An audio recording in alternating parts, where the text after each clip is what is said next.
Sejam todos bem-vindos ao terceiro episódio da nossa série do podcast Cicatrizes Forenses, onde vamos falar sobre a prisão sem grades. Neste episódio vamos abordar sobre a vida de Martina Beckett dentro da estrutura, rotina, controle psicológico e métodos de doutrinação institucional. Vamos ouvir o relato que Martina preparou para nós para este episódio. Vamos poder entender com a ajuda de uma especialista psicóloga, não é especialista em psicologia forense, não é a doutora Normada Vidal, que vai poder nos elucidar melhor sobre alguns aspectos, sobre algumas lacunas que tem nesse depoimento de Martina. Havia módulos novos, desinformação digital, leitura corporal avançada, manipulação de ambiente e construção de narrativas. Eu era treinada para criar histórias falsas com tanta naturalidade que nem eu sabia mais onde terminava a verdade. E o mais cruel é que eu já nem sentia falta da minha vida antiga. Eles tiraram-me o desejo de sair. Isso é o que torna esta prisão tão eficaz. Não há grades porque a cela é interna. Dentro de mim havia cada vez menos espaço para sonhar com outra coisa. Nunca me bateram, nunca gritaram, mas foram minando a minha autonomia, o meu tempo, as minhas decisões. Eles davam-me tudo, menos a escolha. E quanto mais eu crescia dentro do sistema, mais difícil era imaginar a vida fora dele. Por isso, quando alguém me pergunta, mas por que não saíste? Eu respondo, porque é muito fácil entrar quando te aliciam com promessas, mas quase impossível sair quando já não sabes quem és sem aquilo. O contrato estava assinado e a partir dali a minha vida deixou de me pertencer. O serviço para o qual fui recrutada sabia o que estava a fazer. Eles não eram amadores, eles previram cada reação da minha família, cada movimento da sociedade, cada ruído que pudesse levantar suspeitas. Por isso criaram um disfarce perfeito.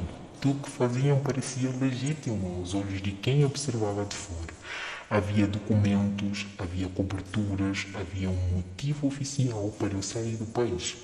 E quando saí de África, já maior de idade, tudo já estava programado. A partir daquele momento entrei em campo real. Nada mais era treino. Estava no terreno a executar missões reais, a infiltrar-me em ambientes controlados, a viver no meio de agentes operacionais e muitas vezes no meio dos meus próprios alvos.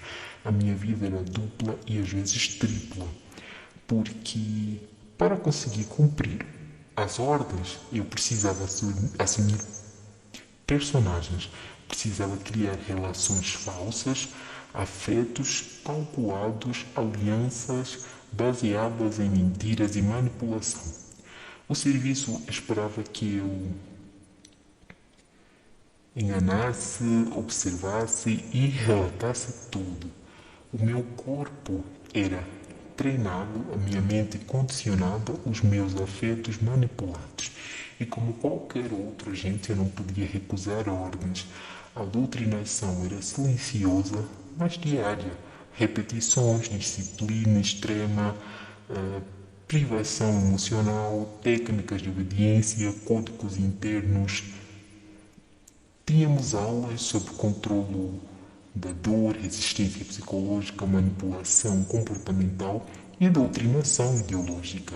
A liberdade virou um conceito abstrato. O quarto onde eu dormia tinha uma porta, mas a verdadeira prisão era invisível. A culpa, o medo, o silêncio eram as algemas mais pesadas. O quanto mais o tempo passava, mais me tornava o que eles queriam, um instrumento sem voz própria.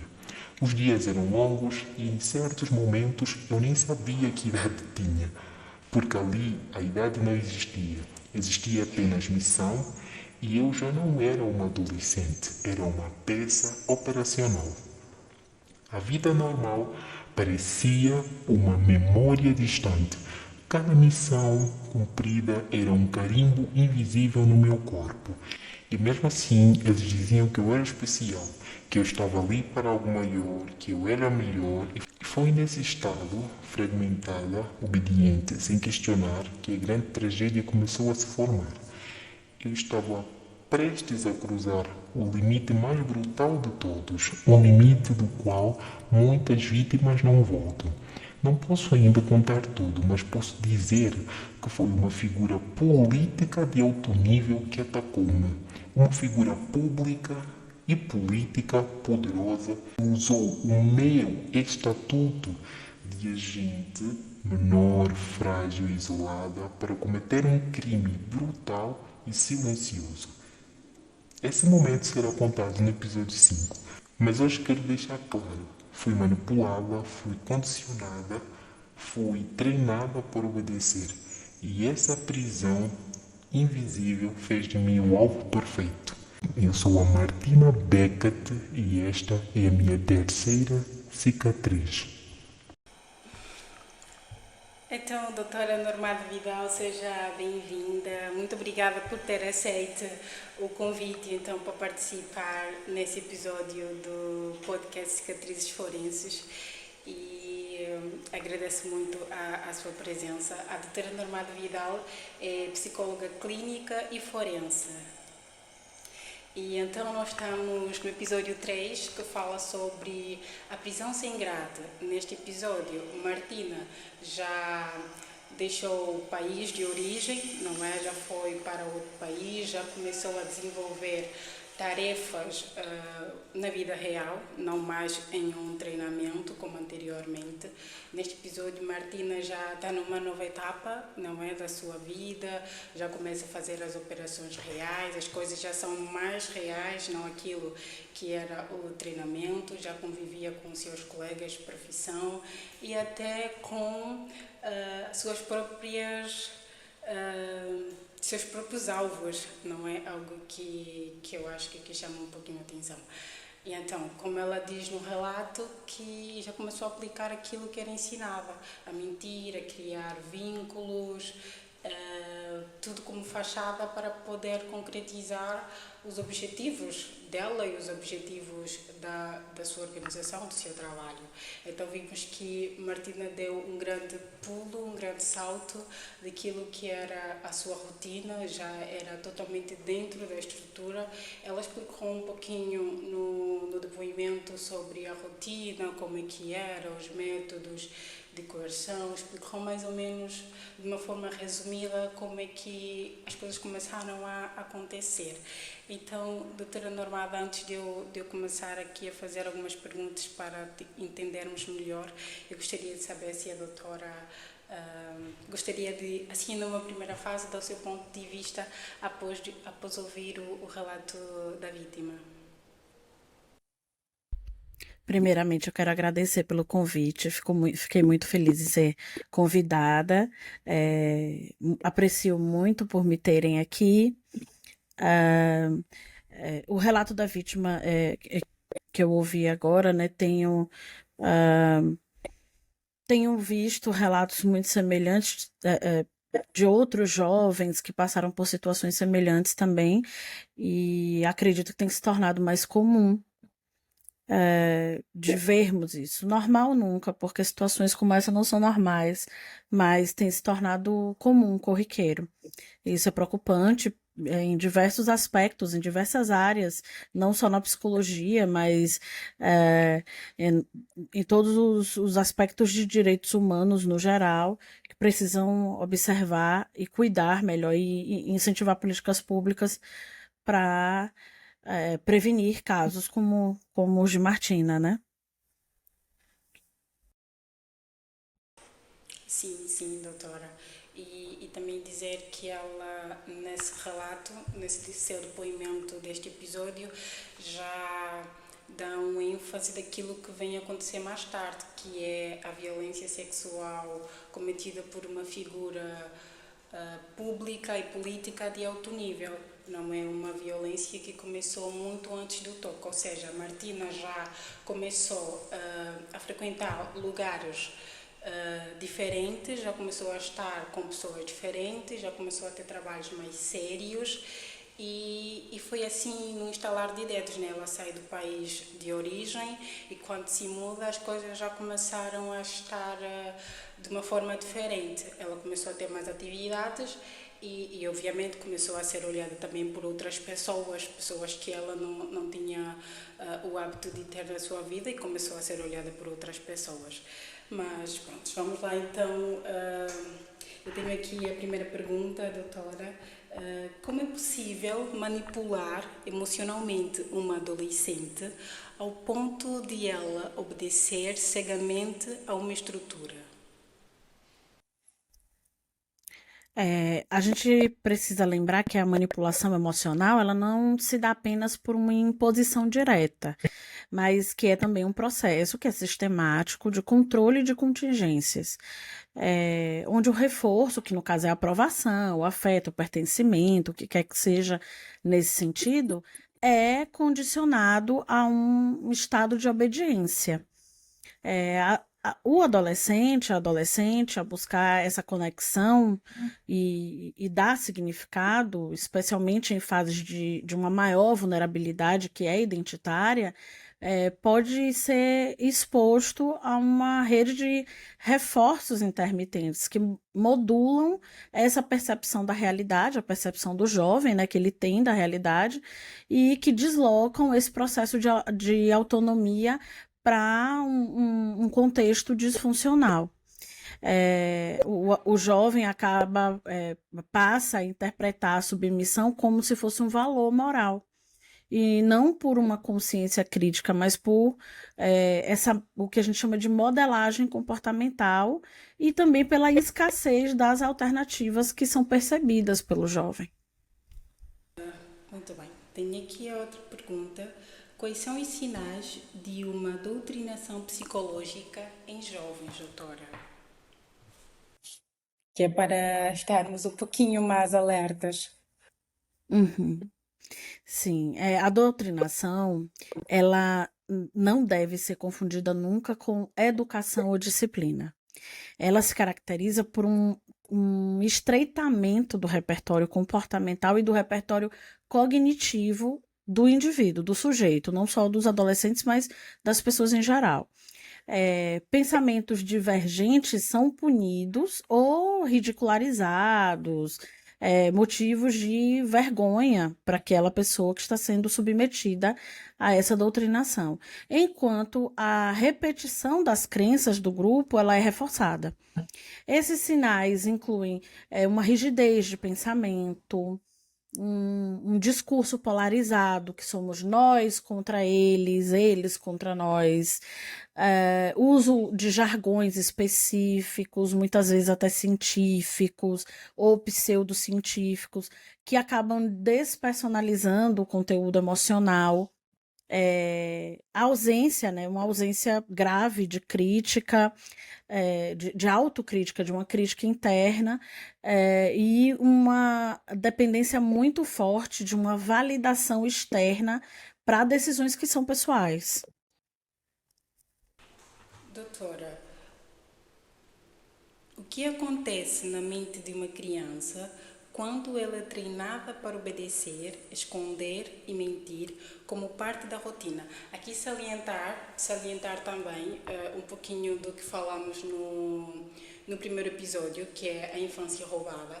Aí vimos como é que foi o processo de recrutamento. Vimos sobre o aliciamento, que era uma adolescente que foi aliciada de coisas óbvias, não é? Utilizaram métodos daquilo que eram seus objetivos pessoais, como melhores condições da família, como ela poder conseguir concretizar seus objetivos, como ajudar outras pessoas através do seu grupo de jovens, o qual ela tinha criado naquela altura. Então foram vários aliciamentos não é que estavam disponíveis para ela, vários aliciamentos que faziam parte dos seus objetivos. E depois que depois de ser recrutada, teve a assinatura silenciosa, que ela fez a assinatura, assinou um contrato que ainda não sabia bem do que é que estava a entrar, só mais tarde soube do que é que se tratava na realidade, só mais tarde soube o peso do mundo que lhe colocaram às costas. Então aqui a pergunta é sobre isto: o que acontece na mente de uma criança quando ela é treinada para obedecer, esconder e mentir, porque ela passou aí um ano, o primeiro ano de recrutamento, e não compartilhou com a família. O primeiro ano teve recrutamentos, testes, treino mental e outros, não é? Que ela não compartilhou com a família. Não só no primeiro ano, né? Todos os outros anos foram essa sequência de ocultar e mentir à família. Mas principalmente no primeiro ano, que era algo novo para ela não contou à família, não procurou ajuda, não perguntou a amigos e seguiu simplesmente aquilo que ordenaram que tinha que fazer, que era um trabalho sigiloso, e ela obedeceu, foi sigilosa e não compartilhou com a família nem com amigos. Então, o que acontece na mente de uma criança quando ela é treinada para obedecer, esconder e mentir como parte de sua rotina? O que a gente precisa lembrar primariamente é que a estrutura tradicional de família ensina as crianças a obedecerem, esconderem, terem segredos e mentirem. Essa estrutura ela já existe previamente a qualquer aliciamento posterior. Porque a família é a primeira a esconder das crianças e não incluir as crianças como parte dos processos dessa própria família. Então, quando nós começarmos a entender que criança não deve obedecer, criança deve respeitar, criança não deve guardar segredos, logo ninguém na família também os guarda. E quando a gente começar a entender e a ter essa percepção, a compreender que, embora seja polêmico, que a gente ache nessa visão adultista, hierárquica, que a criança tem que obedecer, a gente começa a mudar alguns padrões sociais de aliciamento dessas crianças e adolescentes. Essa criança, ela desenvolve um repertório que é dissociativo adaptativo, ou seja, ela dissocia e se adapta à nova realidade, onde a sua expressão genuína ela é condicionada a punições. E isso acontece antes do aliciamento, acontece em casa, acontece com a família. Então, com o tempo, o que era inicialmente simulação se torna parte da autoimagem funcional, ou seja, daquela autoimagem que tem uma funcionalidade, que tem a sua utilidade no cotidiano, no desenvolvimento e na vida da criança.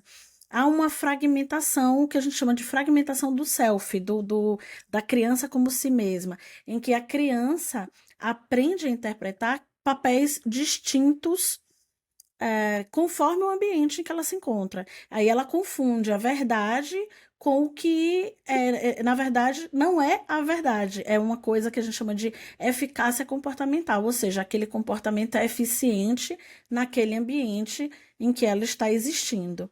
O risco é que a longo prazo ela perca a referência de autenticidade emocional.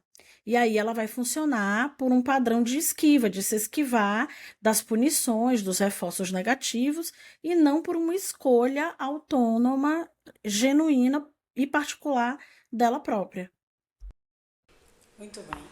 Doutora, isso resultou de um afastamento social, porque ela também nos conta que, principalmente quando o jovem que foi usado para auxiliar no seu aliciamento, o jovem que entrou na vida dela, que era para fazer parte do grupo dela, mas na verdade era para ser uma peça fundamental no seu recrutamento, através da influência, porque foi um jovem que teve muita influência nesse recrutamento, ela diz que já a partir daí não sentia a necessidade de ter outros amigos. Esse jovem já fazia parte da vida dela, já parecia ser o centro da vida dela, que ela já não abria portas para outras amizades. E depois, mais tarde, obviamente, que isso se alastrou. O afastamento social aumentou, não é com relação à família, com relação aos amigos, era só as pessoas que estavam naquele ciclo desta organização. Eram os colegas que estavam naquele ciclo e eram simplesmente as pessoas que rodeavam que estavam naquele ciclo. Teve um afastamento social significativo. E então eu quero saber como o isolamento social, afastamento de amigos, família e colegas da escola favorece o controlo psicológico. Esse é um padrão de todo abusador. Todo predador, consciente ou inconscientemente, advertida ou inadvertidamente, vai provocar um isolamento, porque não só proposital pelo isolamento, para isolar a vítima e impossibilitá-la de ter rede de apoio e suporte quando necessário, mas também no intuito de autossuficiência, dele se sentir superior e oprimindo e subjugando aquele sujeito que está sendo vitimado. O isolamento restringe os contextos de reforço concorrente, ou seja, aquilo que é gostoso, aquilo que é bom, aquilo que faz a pessoa feliz no contexto da família, da escola e dos amigos, o isolamento abafa. Então, impede que a vítima consiga se lembrar e recordar desse reforço concorrente. E esse reforço intermitente, o ser humano, ele funciona de uma maneira muito adoecida, o reforço intermitente, que é o quê? Eu te dou muito amor, te dou muita atenção, muito afeto, muito carinho, muitas responsabilidades, porque o ser humano gosta de receber responsabilidades, se sentir útil e importante, e, e, e ao mesmo tempo eu vou te dando cada vez mais responsabilidades, eu vou te dando cada vez mais atenção, cada vez mais afeto, e isso vai impossibilitando que outras pessoas também façam isso, pessoas que já vinham fazendo no decorrer da vida, como os amigos, a família e a escola. A família, inclusive, um pouco menos, a família tende a reforçar um pouco menos as pessoas, a punirem mais, e isso explica um pouco do porquê que essas pessoas procuram outros tipos de reforçamento mais positivo, de favorecimento, de afeto. É, ou seja, a possibilidade de que outras relações possam oferecer alternativas de pensamento, de validação emocional, ou daquele resgate identitário, da gente saber quem a gente é, da gente relembrar quem a gente é. O isolamento restringe essas possibilidades, né? Então, quando se controla o acesso às redes sociais, não digitais, mas eu digo as redes sociais de apoio, como esses três contextos, amigos, família e escola, o indivíduo ele fica mais suscetível ao reforçamento que é coercitivo, que é esse reforçamento intermitente, que ainda que tóxico, ele vem desse agente controlador e ele toma aquele espaço de uma falta, de uma ausência que pode ter existido em algum momento ali. E isso acaba promovendo uma espécie de, como é que eu posso dizer, uma colonização psicológica. Então, aquele sujeito, ele coloniza aquela mente, aqueles afetos, aquele self. E, nesse caso, o vínculo abusivo é vivenciado como uma fonte possível de segurança e de orientação. Então, aquela pessoa consegue se sentir parte de algo, sendo orientado por alguém, sendo direcionado e reforçado intermitentemente. Às vezes aquilo é muito bom e muitas vezes aquilo é muito ruim. Pois é. Agora a doutora tocou nesse ponto de pertença que ela, obviamente, sentiu que estava a pertencer a um grupo, que estava a ser útil, mas eu aqui quero tocar num ponto, que é um ponto que ela já adiantou no episódio anterior, e que possivelmente vai voltar a falar mais tarde, que era o sentimento que ela sentia por algumas pessoas que a recrutaram. Que no princípio, que quando ela estava, já entendia na verdade o que é que se tratava e o grande perigo que já estava a começar a correr, fazendo parte daquilo, quando ela já começou a ver a seriedade daquele trabalho, ela primeiro teve um sentimento de revolta para aquelas pessoas que a recrutaram. Teve um sentimento de revolta. Mas depois ela já via aquela pessoa, não é que é o homem que ela, quando enviou mensagem aleatória para pedir apoio internacional para o seu grupo de jovens, foi aquele homem que recebeu a mensagem e daí usou aquilo para chegar a ela e poder então recrutar para um grande trabalho que ele estava a planear há anos. Ela mais tarde começou a sentir protegida por este homem, começou a sentir protegida, começou a sentir como se fizesse parte da sua família, não é? Da família que ela estava a criar, e via como um suposto pai. Então eu quero aqui entender se isto é porque ela estava a tentar substituir, não é? Alguma coisa que não tinha em casa, ou simplesmente é porque, como ela já fazia parte daquele grupo e se sentia que pertencia a um grupo, sentia que tinha algum valor, que aquilo foi uma grande influência para ela começar a sentir agora protegida e sentir algo a mais por aquela figura, que seria a figura que ela possivelmente poderia odiar por ter colocado ela muito nova para aquele ciclo. Então, eu vou refazer. Eu queria saber, doutora, se esse. Travou um pouquinho e eu perdi a última parte, perdão.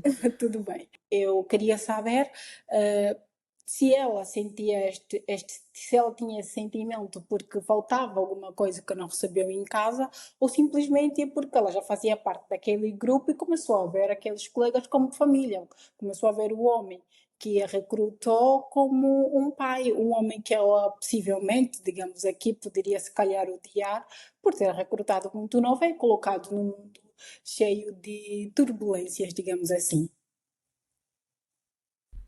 É importante a gente lembrar que as nossas relações elas são moldadas, a princípio, pelo contexto em que nós fomos, eh, no qual nós nos desenvolvemos e crescemos e fomos criados. Então, é possível que ela tenha encontrado aspectos nesse homem que ela não obteve com o pai dela, mas é possível também que ela encontrou nesse homem aspectos, inclusive, que ela obteve com o pai. E ela queria reavivar, reviver, e reproduzir essas relações que já não eram tão, já poderiam não ser tão saudáveis assim antes. A diferença é que no âmbito familiar, a família realmente ama, realmente cuida, não tem interesses tão claros assim secundários, de ganhos secundários. Os interesses de um aliciador externo são sempre de ganho secundário. Então, quais seriam aí as diferenças entre aquele homem que ela passou a ver como pai e o pai, de fato, dela? É o contexto, seria o contexto. Então, existem tantas camadas aí, existe aí uma camada também que diz respeito a como ela se sentia naquele grupo. O adolescente busca pertencimento, o jovem busca pertencimento, o ser humano busca pertencimento. Somos animais profundamente sociáveis. Então, levando isso em consideração, é fundamental, indispensável que a gente não assuma nada logo assim de pronto. Ela sentia ausência de algo com o pai, ela buscou um segundo pai, pode ser tudo junto.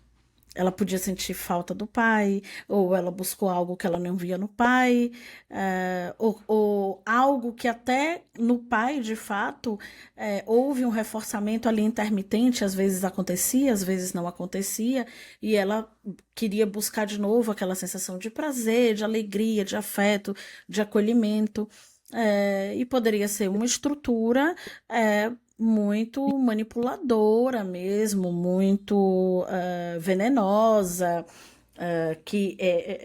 pessoas com estruturas familiares muito boas também podem ser manipuladas, também podem ser envenenadas pela palavra do outro. A gente precisa se lembrar que tem pessoas no nosso convívio e que a gente tem conhecimento que têm oratórias impecáveis, que conseguem, como se diz por aqui, no Brasil, se fala muito em vender areia no deserto. As pessoas que conseguem ter uma oratória ao ponto de conseguirem vender areia no deserto do Saara, sabe? Então, assim, existem possibilidades que não são somente de uma falta, de uma ausência, mas também de uma busca por algo que é diferente, ou por algo que é uma memória longínqua, ou. é, é, é, eu acredito que cada pessoa tem a sua particularidade para revelar quando sai de um contexto como esse. Sim, e também, também podemos olhar que se ela estava a ter uma vida dupla, então tinha uma vida dupla, pertencia a um grupo que era sigiloso, que não podia contar ao pai. Então, eu acho que tudo que relacionava aquele serviço, todas as falhas, todas as coisas boas, todas as dúvidas, eu acho que ela tinha que ter uma figura que fosse como um pai que poderia auxiliá-la. E se foi este homem, então eu concordo com a doutora que pronto, não tinha como também. E então, doutor, eu gostaria de saber, uma adolescente, não é, que é treinada para conviver com seus alvos, é uma pessoa, é um indivíduo que consegue distinguir aquilo que é bom do mal? Eu diria que sim, mas há que se ter cautela nessa análise do sim e do não. Não é uma resposta muito simples. Então, ela realmente, ela pode nomear o que é certo e errado, ela pode nomear o que é bom e mal socialmente. Então, ela tem consciência, ela vai saber nomear, ela vai saber dizer porque ela aprendeu. É um aprendizado social. Mas a função de controle desse certo e desse errado pode estar comprometida, e muitas vezes está. Então, a diferenciação entre o certo e errado, nesse caso, ela não é baseada nos princípios morais internalizados, aqueles que ela aprendeu como base de valores da sua criação. Mas em contextos de sobrevivência. Então, o que é o certo e o errado muda quando o contexto é um contexto que envolve extremos de sobrevivência, de fome, de necessidade, de luta, de medo, de pânico, de desespero. Então, esse contexto ele muda e o certo e errado nesses contextos é sim diferente daquele do que nós estamos acostumados socialmente, aprendemos socialmente. Muitas vezes o comportamento duplo, né, ele é mantido por, como eu já disse anteriormente, uma esquiva, de se esquivar da punição, ou por um reforço de sobrevivência emocional. A gente não está falando só de sobrevivência física, biológica do corpo. A gente está falando de uma sobrevivência psíquica, emocional. O cérebro tende a proteger o sujeito que o hospeda. Então, existe aí esse reforço de sobrevivência emocional. O julgamento ético ainda existe nessa pessoa, certo? Essa pessoa ainda tem o julgamento ético, mas ele é frequentemente silenciado pelo medo, pela vergonha ou pela dependência. E por aí, e daí por diante. Ok. Doutora, também é importante aqui salientarmos que quando Martim nasceu em todo o país de origem, já era maior de idade. Já era maior de idade. Então, tudo aquilo que aconteceu, o aliciamento, o recrutamento, a assinatura ilegal que houve, aquele treino que ela teve, psicológico e não só, todo o treino de operações, de como seriam as coisas para frente, tudo aquilo, digamos que foi legal, não é? Porque foi antes dela ser maior de idade. Mas depois, Ela se tornou maior de idade e logo saiu do país de origem. Eu quero saber tudo aquilo que aconteceu desde o momento que ela se tornou maior de idade, desde o momento que ela saiu do país de origem, se já não é algo ilegal, porque ela já era uma maior de idade. Se todas as coisas que aconteceram, todas as operações, mesmo muito nova, mas já era maior de idade, não é todas aquelas coisas que ela foi fazendo, se podemos dizer que já não foi um crime, porque já era maior de idade e digamos que ela já poderia ter o poder de escolha. Então, Veja bem, a escolha nesses contextos é muito difusa. O poder de escolha. A gente está falando muito de consentimento. Vamos retomar aqui um episódio clássico muito famoso da manipulação. Charles Manson não matou uma pessoa sequer a vida inteira e foi preso pela morte de Sharon Tate e LaBianca. E um rapaz chamado LaBianca, se eu não me engano. É, quem eram os assassinos? Eram três meninas da família Manson, né, que foram influenciadas e manipuladas por ele. Um rapaz, né, um dos rapazes, que eu não me lembro o nome, vocês vão me perdoar, eu sou bem ruim de nomes. E quem eram essas pessoas que foram manipuladas? Eles eram os ditos bons filhos da sociedade. Eles eram privilegiados, brancos, de olhos claros, cheio, lotados de privilégios. O rapaz era quarterback, era jogador de futebol americano de muito, com um futuro todo pela frente. Ele já tinha até sido verificado por olheiros para fazer parte de grandes times de futebol. Uma das meninas que cometeu os crimes era bibliotecária. Então, é muito complicado, muito delicado a gente falar sobre. Já tinha discernimento, já compreendia, sim, cada um é responsável pelos seus comportamentos, sim, cada um é responsável pelos seus atos, sim. Porém, existe um poder muito refinado e profundo de manipulação que beira a lavagem cerebral. As pessoas perdem a consciência do que está para além do certo e errado fora daquele contexto e começam a agir dentro do que é certo e errado apenas dentro daquele contexto, justamente por vários desses aspectos que a gente falou, do isolamento, dos jargões, né? Esses jargões técnicos, científicos, muitas vezes até místicos, que levam as pessoas a acreditarem num propósito maior, né, que fazem parte de algo que é superior, que é maior, que é mais importante, e que mesmo a pessoa sendo oprimida dentro daquele meio, acha que está fazendo parte de algo, que tem um objetivo, que tem uma motivação quase divina, quase celestial, de sua importância. Eu sou importante para esse grupo, eu sou indispensável para esse grupo.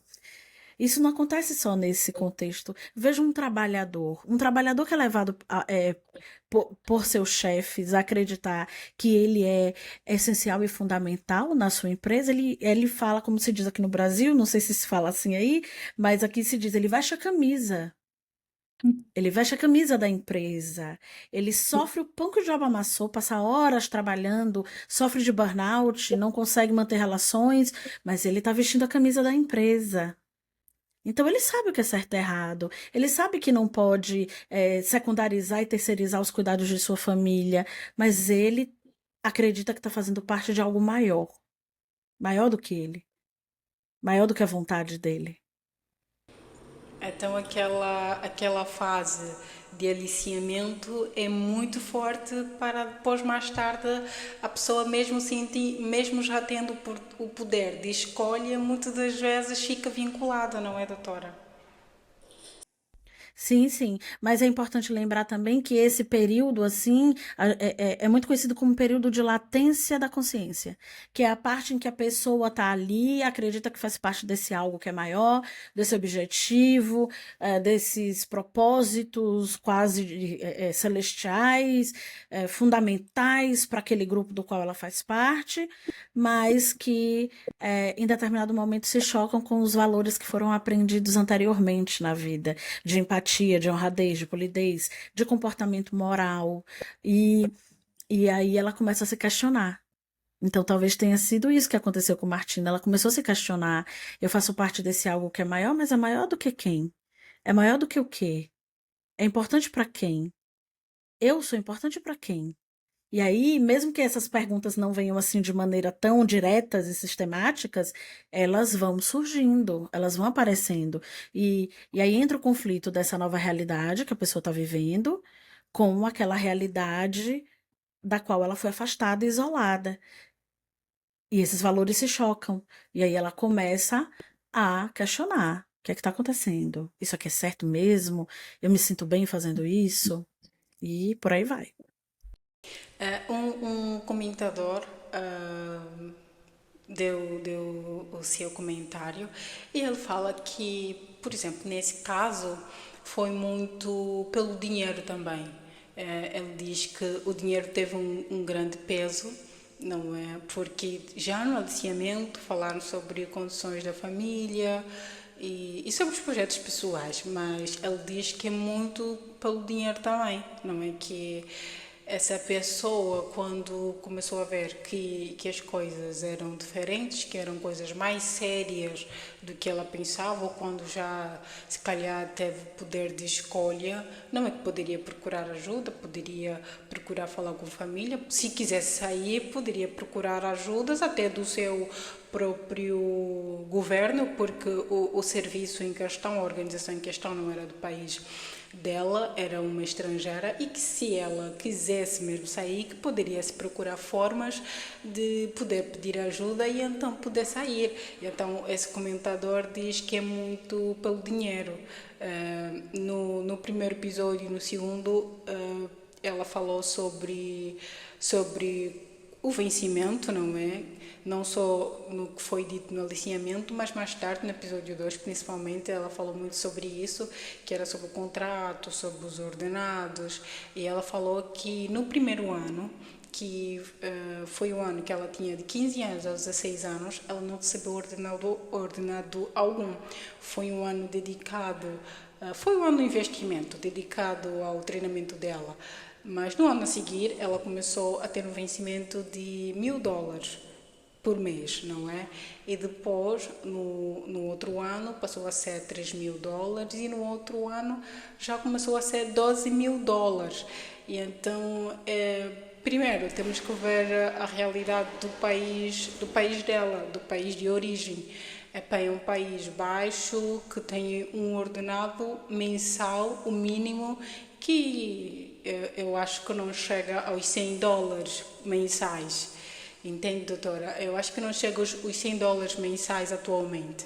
E então, um país que tem, digamos, US$ 100 mensais como ordenado mínimo e ela depois começa a ganhar US$ 1.000, não é? E depois no outro ano US$ 3.000 e depois no outro ano em diante 12.000, ele acha que foi o crucial, não é? Independentemente que era uma adolescente no princípio, mas depois, quando já teve poder de escolha, poderia haver formas de recusar. E se não recusou, tem muito a ver com o dinheiro. Então a doutora também acha que, de um ponto de vista assim, tem muito a ver com o ordenado que ela recebia, tem muito a ver com o dinheiro e por isso que ela decidiu ficar, mesmo sendo uma situação que deixou ela com, ou que deixa ela, não é?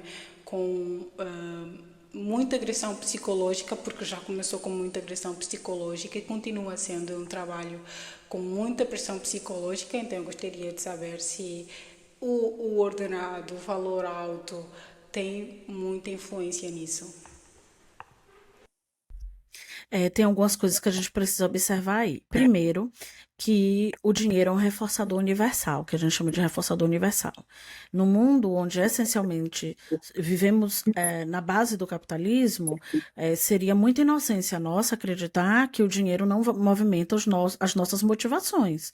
E sim, o dinheiro movimenta as nossas motivações, e não só a de Martina, como a minha, a sua e a desse comentador.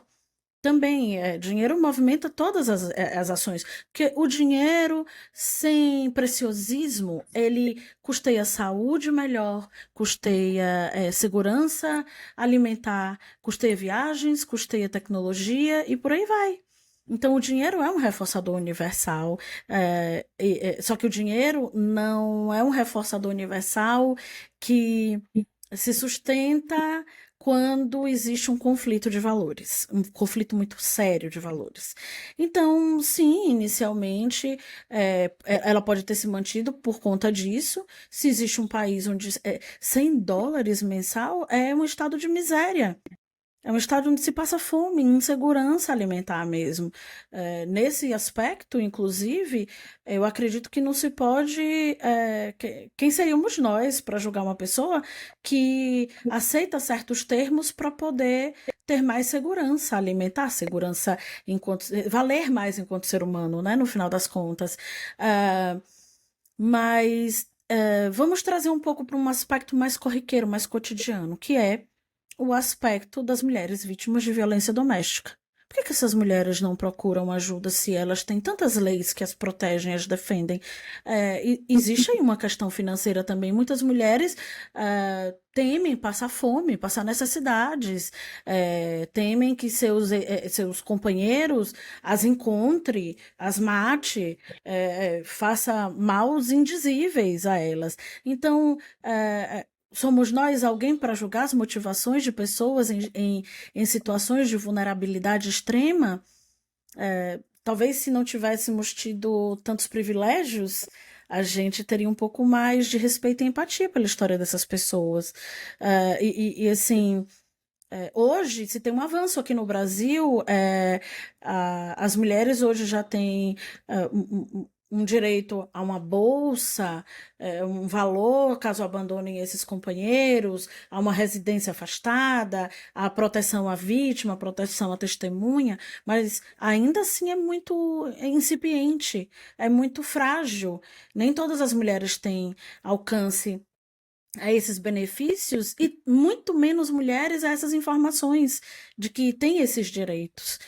Então, acredito que não é só uma questão, casos como o de Martina, não é só uma questão de ter ignorância a respeito de seus direitos, de suas possibilidades, mas é uma questão de profunda vulnerabilidade social, de gênero, muitas vezes de etnia, muitas vezes, imensa maior parte das vezes financeira, alimentar, vulnerabilidade.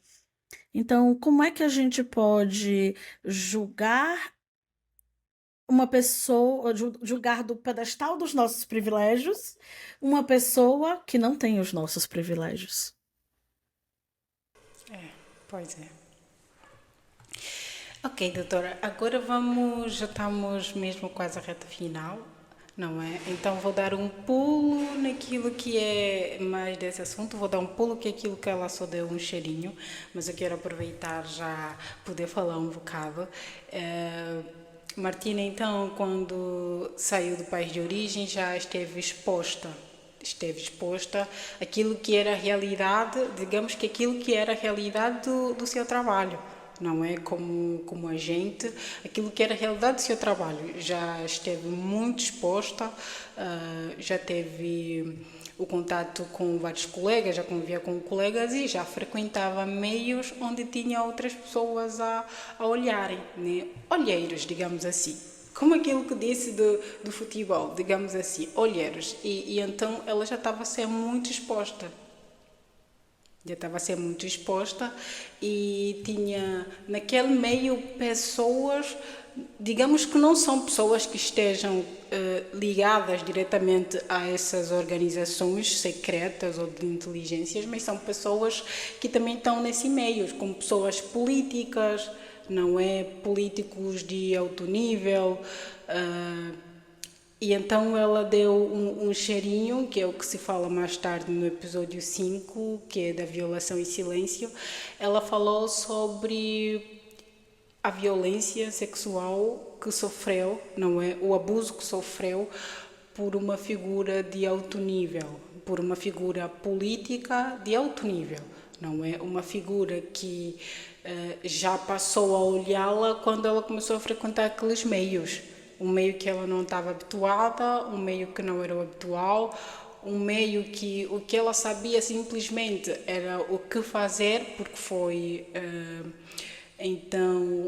ensinada e instrumentada há muito tempo, que era para poder fazer aquelas coisas, e então era um meio que para ela era novo, estava a experimentar, estava a executar coisas que tinha aprendido.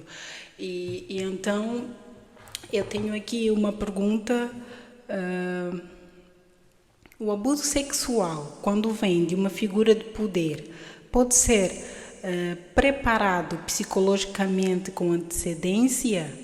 Como isso funciona? E antes da doutora aqui poder responder isto, que é um relato que vamos passar mais tarde, não é, nos episódios a seguir, mas que já temos em posse, é que ela diz que ela teve uma missão e essa missão incluía essa figura política de alto nível, não é? E então ela começou a ter contato com essa figura de alto nível. E então ela tinha sinais que ela confessa ter ignorado porque ela não sabia classificar, não sabia identificar aqueles sinais. Só mais tarde que ela começou a ver que os sinais já estavam, só que ela não via os sinais. Mas então essa figura política de alto nível, digamos que aproveitou-se dessas particularidades dela, uma gente a mais nova, não é a mais nova daquele meio, uma afastada da família, sensível, meiga, usou todas essas particularidades para poder se aproveitar, não é? E dava alguns sinais, só que ela não percebia. E tem uma situação que essa figura política de alto nível era alguém que Martina admirava. Era alguém que Martina admirava muito. Como é que ela tem uma figura que respeitamos pela posição da pessoa, respeitamos aquela pessoa e começamos a sentir orgulho e começamos a sentir uma grande admiração por aquela pessoa. Não é? Só que depois as coisas mudaram e esta mesma pessoa fez o que fez, não é? Abusou. E então eu quero saber se esse abuso sexual, quando vem de uma figura de poder, pode ser preparado psicologicamente com antecedência. E se sim, como é que isso funciona? Olha, eu particularmente acredito que sim. E existem, né, existem estudos, literatura que abordam, que falam sobre esse tema, é, mesmo que de uma maneira bem, um pouco até superficial, mas falam que esse é um processo que a gente conhece como aclimatação abusiva, ou aliciamento gradual, né? A figura de poder se utiliza da sua autoridade, do seu carisma, para testar os limites da vítima. E aí ele tateia, ele observa quais são esses limites, e aí ele ganha confiança e reconfigura o sentido dessas interações. Pequenos contatos físicos, como piadas ambíguas e favores exclusivos para aquela vítima, criam aí um campo de ambiguidade, né? É onde a vítima confunde o que é atenção com o afeto e controle com cuidado.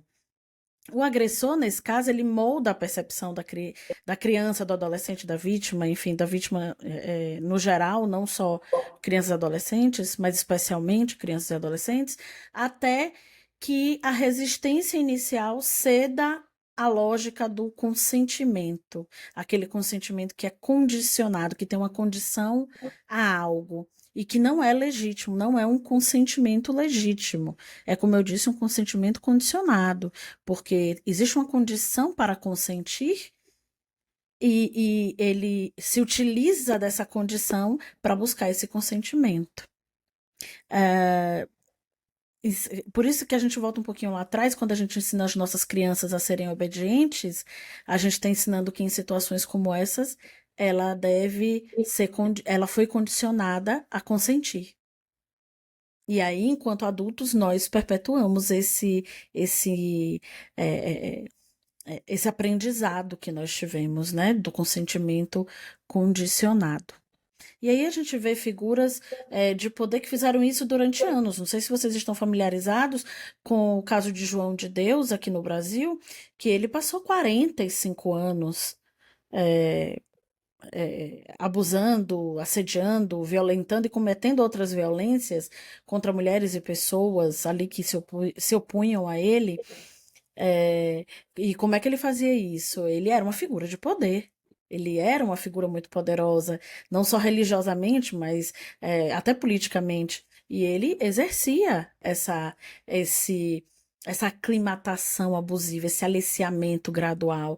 E ele fazia as vítimas, muitas vezes, acreditarem que estavam consentindo, que existia uma condição ali para haver esse consentimento. E aí as vítimas, muitas delas acreditavam que estavam consentindo, quando na verdade não estavam. Muito bem. Aqui já a penúltima pergunta. Doutora, como reconstruir a identidade de alguém que passou anos vivendo sobre ordens e disfarces? Essa já é uma parte mais delicada e difícil. É muito difícil. Mas reconstruir a identidade de uma pessoa nesse contexto é um trabalho que ele tem que ser clínico e existencial, ele é muito delicado, mas também tem que ser social, certo? Como eu disse lá no começo, tem que haver políticas públicas, tem que haver suporte universalizado gratuito, porque a grande maior parte das vítimas não tem arcabouço financeiro, não tem condições financeiras para pagar por um processo terapêutico, para pagar por um psiquiatra, para pagar por um terapeuta ocupacional, para pagar pelo que quer que seja desse cuidado multiprofissional que as vítimas devem ter. E sendo esse trabalho clínico, social, de políticas públicas delicado, ele exige mais do que apenas desconstruir essas narrativas que são antigas. É necessário que a gente ofereça segurança para que a pessoa experimente as novas formas de ser, sem punição. A gente tem que esquecer o parâmetro punitivo. A gente está falando com vítimas que em determinado momento se tornaram algozes, mas nunca deixaram de ser vítimas. O processo envolve a ampliação do repertório comportamental, recontar a própria história com os novos significados que ela tem a partir daquele suspiro de liberdade, enfim, né? É, e recuperar esse senso de agência, de agir, de autonomia, de tomar conta as rédeas de sua própria existência, de protagonizar a sua própria história. A psicoterapia aí, ela entra como um espaço de experimentação ética do próprio desejo. Fora dessa lógica autoritária da obediência ou da camuflagem, e o tempo, né? O tempo ali, a escuta sem julgamento e a restituição da autonomia são o que eu considero os pilares fundamentais nesse percurso, porque você vai estar ensinando para essas pessoas o que é comportamento moral, o que é inteligência emocional, o que são habilidades sociais, mas mais do que tudo isso, você vai estar psicoeducando esses sujeitos a se apropriarem da sua própria autonomia, de reconhecerem o que é de fato autonomia, o que é de fato liberdade de escolha, de vontade, de propósito. E é muito delicado também porque a pessoa passou tanto tempo sendo direcionada por outros sujeitos que muitas pessoas nesse contexto sequer sabem quais são os seus propósitos independentes daqueles propósitos daquele grupo, daquele contexto, daquela realidade. Então a gente precisa ajudar essa pessoa, auxiliar essa pessoa a encontrar os próprios propósitos, que muitas vezes não existem. Muito bem, doutora. A última pergunta, que já é mais recomendável, então é mais a profilaxia, não é? É para sabermos qual é a profilaxia, não é para as pessoas, para outros jovens, que é para não ser tarde demais, que é para não passarem pela mesma coisa. Então, o que a doutora tinha a dizer sobre a profilaxia? Eu acho que a principal profilaxia é entender que crianças e adolescentes são seres humanos, eles são pessoas e enquanto cuidadores familiares, nós temos o dever de tratá-los como tal. A criação com respeito, a criação com dignidade, a criação sem violência, a criação sem chantagem emocional, a criação sem reforços arbitrários, sem benefícios arbitrários, sem essa condição de troca e benefício em troca de um comportamento que nós consideramos obediente e inadequado dessas crianças e adolescentes. Essa criação que não tem esses aspectos tóxicos são a principal profilaxia, porque elas criam adultos autônomos, independentes, com convicções e com dúvidas, que é muito importante, mas com convicções de valores, com convicções de propósitos e que não se permitem ser direcionados com tanta facilidade. Após esse trabalho, acredito que a educação sexual para crianças e adolescentes é muito importante, para que ela entenda o que é consentimento, o que é realmente consentimento, o que não é consentimento, o que é esse consentimento camuflado, que a gente meio que já falou na pergunta anterior. Posteriormente, a regulação de redes sociais para crianças e adolescentes. O ideal é smartphone a partir dos 14 e redes sociais somente a partir dos 16. Eu sou um pouco mais radical, eu acredito que redes sociais só a partir dos 18. Smartphones vêm antes, está tudo bem, vivemos numa sociedade globalizada, eu não sou tecnofóbica, mas acredito que redes sociais são, hoje em dia, o principal vetor de aliciamento desses jovens. Mas Eh, e nesse sentido de perceber, ah, eu acho que quando a gente percebe esse aliciamento, já não se trata mais de profilaxia, se trata de ação conjunta combativa. Se percebeu, a família tem que estar aberta para conversar. O que é que se precisa notar? O afastamento desse jovem, mudança brusca de comportamento, ah, rebeldia que antes não existia, ou uma rebeldia muito, muito violenta, muito agressiva, ou um silenciamento, muitos segredos, muito silêncio, muito afastamento. Um jovem que antes era extrovertido agora passa a ficar muito tempo trancado, muito tempo recluso, amigos que os pais não conhecem, nomes estranhos que os pais nunca ouviram falar. Os pais também precisam participar mais da vida escolar, saber quem são os amigos, quem são os melhores amigos, quem são os professores, e aprender que criança brinca com criança da sua idade, não com crianças mais velhas.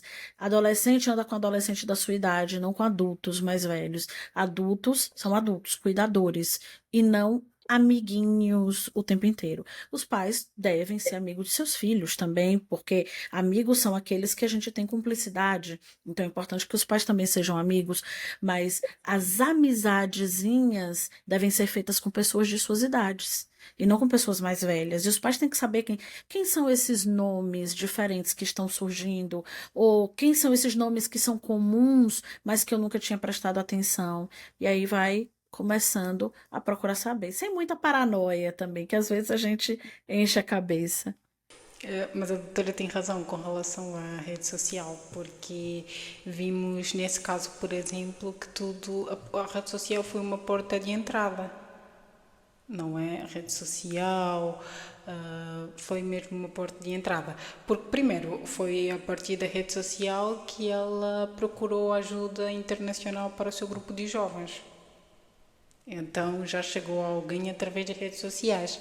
E segundo, o jovem que foi usado para se aproximar a ela e ser uma peça fundamental no seu recrutamento, também chegou a ela através das redes sociais, a dizer que viu sobre a publicação e a promoção do seu grupo de jovens e que queria fazer parte. Então as redes sociais às vezes é muito bom porque promove e nos ajuda a promover os nossos objetivos, mas também tem sido uma ameaça, algo que eu acho que não podemos ignorar. É muito bom, mas também ao mesmo tempo é violento, e para adolescentes que não têm ainda muito domínio ou muito acompanhamento familiar é um pouco mais complicado. Muito bem, doutora. Pronto, é isso mesmo, assim, as redes sociais, eu não gosto de usar as redes sociais como um bode expiatório, não é isso, eu acho que as redes sociais estão aí, a globalização é importante, a gente faz amizade com pessoas do mundo inteiro, e assim nós aprendemos a ser mais tolerantes, menos racistas, menos machistas, eu acredito que sim, mas quando a gente precisa de uma mediação nessa idade de infância e adolescência, a gente precisa que esses mediadores tenham regras específicas e essas regras não sejam transpostas, elas sejam respeitadas pelo adolescente, pela criança e pelo seu cuidador.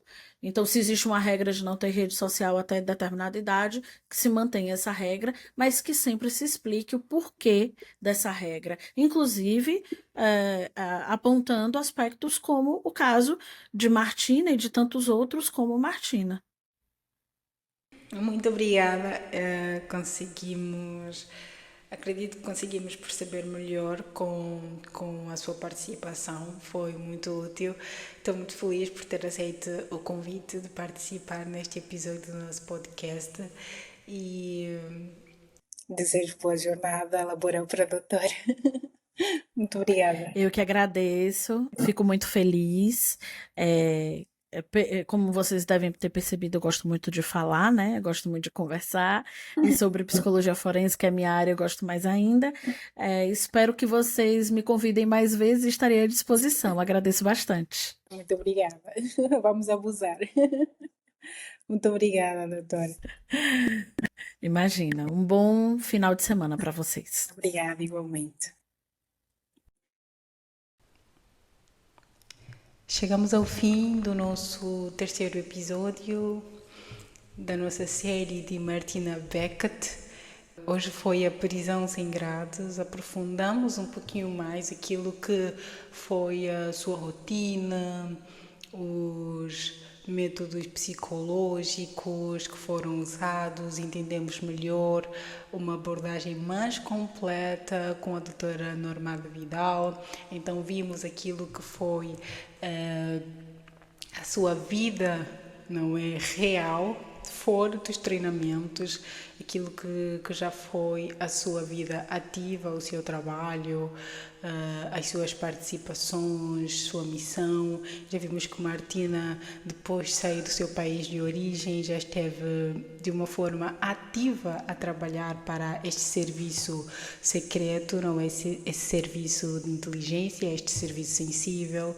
Vimos que Martina já convivia com seus alvos, que Martina já tinha uma vida mais séria profissionalmente e que então, a partir disto, Martina já começou a frequentar outros meios mais globais, onde então tinham outras pessoas que também olhavam Martina como mulher, e muitos por capricho.